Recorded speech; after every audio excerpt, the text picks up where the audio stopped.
Many people find themselves at crossroads as they do not know who or what to follow.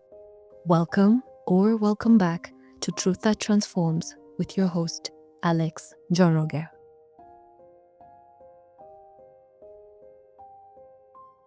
Today, we are going to look honestly and compassionately at the effects divorce leaves behind.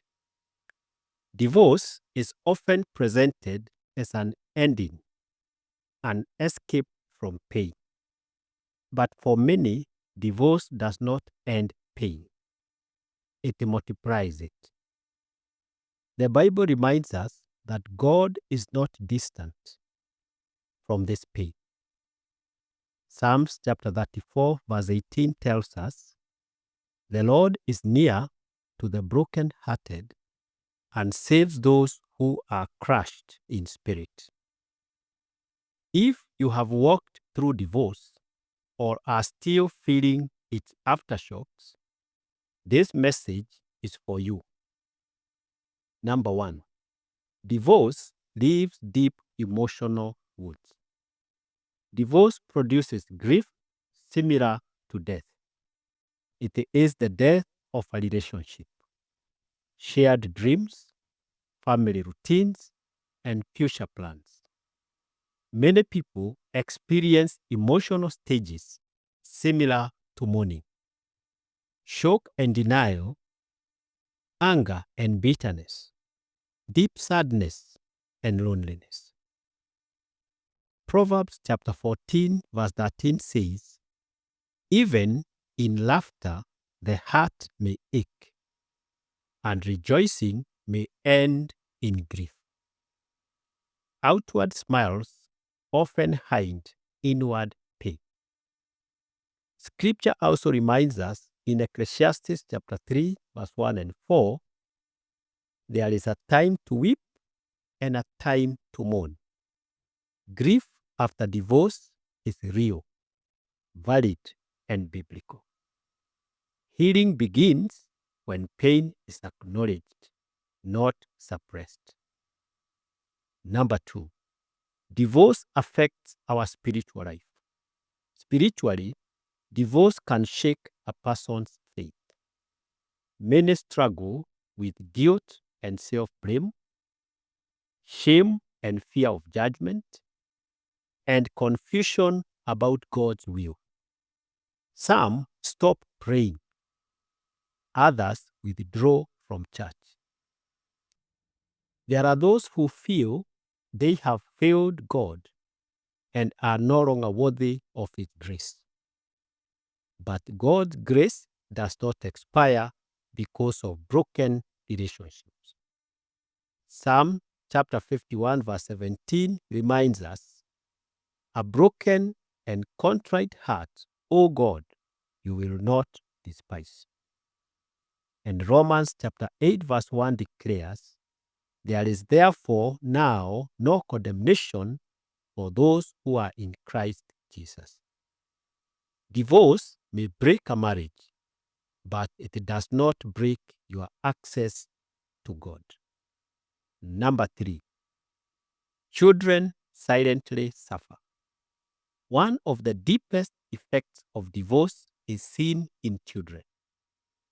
Often, children do not have the words to express their pain. They may blame themselves for the separation, fear abandonment, and feel insecure and unstable. Jesus warned us in Matthew chapter 18, verse 6 about the seriousness of causing children to stumble. Their emotional wounds can follow them into adulthood, affecting trust, relationships, and self worth. Yet, the Bible also offers hope. Psalm chapter 68, verse 5 says, "God is a father to the fatherless and a defender of widows."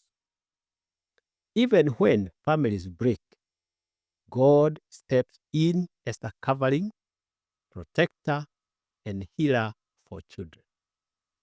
Number four, divorce impacts the community and the church. Divorce does not happen in isolation. Communities feel the ripple effects. Isolation increases. Shame causes people to withdraw, and church attendance often drops.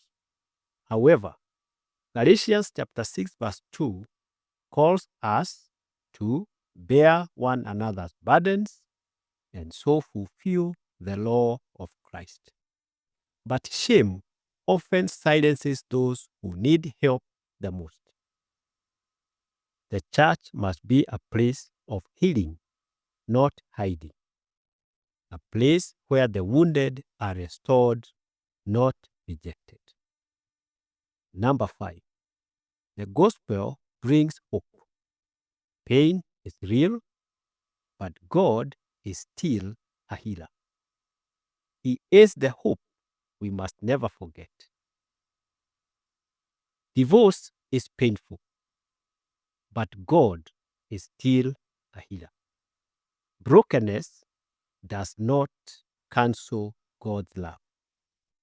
Isaiah chapter 61 verse 1 tells us that God heals the brokenhearted and binds up their wounds. God does not waste pain.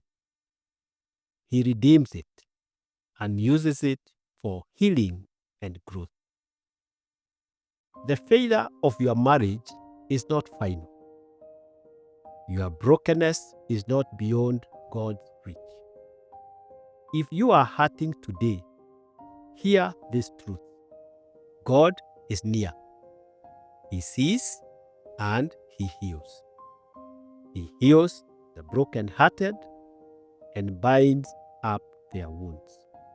Psalm chapter 147, verse 3. Thank you for listening to Truth That Transforms.